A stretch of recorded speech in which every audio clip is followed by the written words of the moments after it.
this wintered anime 2014 has come to a close. Well, nearly. But I feel it's the right time to reflect back on those 12 weeks and to give you my suggestions on what to check out if you missed this season for whatever reason. So let us begin with 5.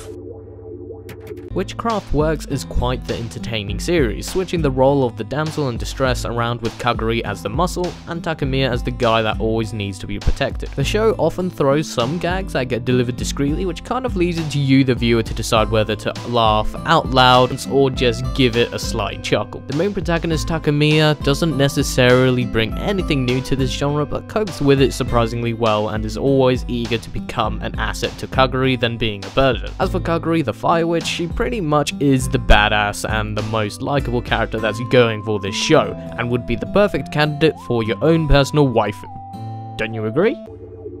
4. D-Frag caught me by surprise on how enjoyable it was to watch on a weekly basis. At first, I felt the show's comedy would get stale pretty quick, as it just seemed like your generic harem comedy without the romance that I particularly believe the anime has left out to an extent. D-Frag itself is one of the few anime series out there that has no meaningful plot or desire to expand at all whatsoever, therefore allowing more time for the viewer to enjoy the thrill of the unpredictable nature and timing of every punchline. The characters themselves don't have much depth to them, as they are all simply random and abnormal from the personality of your typical Japanese teenager right from the get-go, which provides that nice escapism to the world of D-Frag when coming back from a hard day of work. 3. Of course Nisekoi would be on this list. I absolutely love this show. Fun fact, in translation, Nisekoi means false love, which kind of describes our relationship here with me and you. Or is it something greater? Let me know down below in the comments. So Nisekoi for me was quite the guilty pleasure anime for me this season. It's just the character archetypes are all there along with their cliche personalities in this typical rom-com, which is surprisingly a shonen. But I feel partly why I love this series so much is how Shaft themselves presented this show, with their freedom of movement of how we glance at one thing, which is mostly female characters that introduce themselves, and then our attention is diverted elsewhere as if we were trying to discreetly get a peek at that first crush. At first, I found the plot quite predictable as we dig deeper with this mystery of the girl that our main character Ichijo made that special promise with. The more clearer and obvious we think it gets till we discover another clue, thus resetting our speculations and predictions of deciding between Kirisaki and Onodera. And yes people, I am on team Kirisaki. Particularly because of the contrast between herself and Ichijo. It's entertaining to watch and interesting to see unravel and develop from hatred to love. As for Onodera, at the moment for me, she doesn't have much going for her character other than simply being nice and having the same feelings for Ichijo as he does for her. So yeah, let me know down below in the comments on which team you're rooting for, Kirisaki or Onodera, let me know. 2.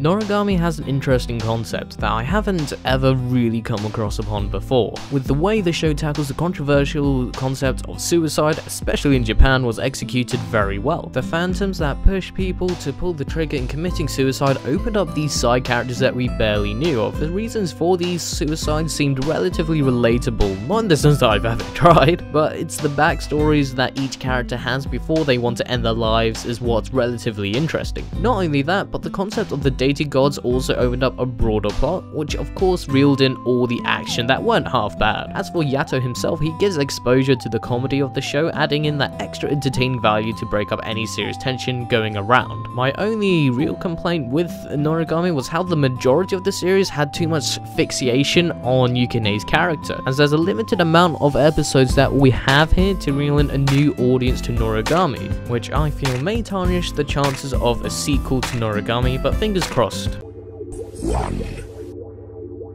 I never thought I'd love one of Watanabe's shows as much as I did for Samurai Champloo. Space Dandy has this episodic nature, keeping things from going stale.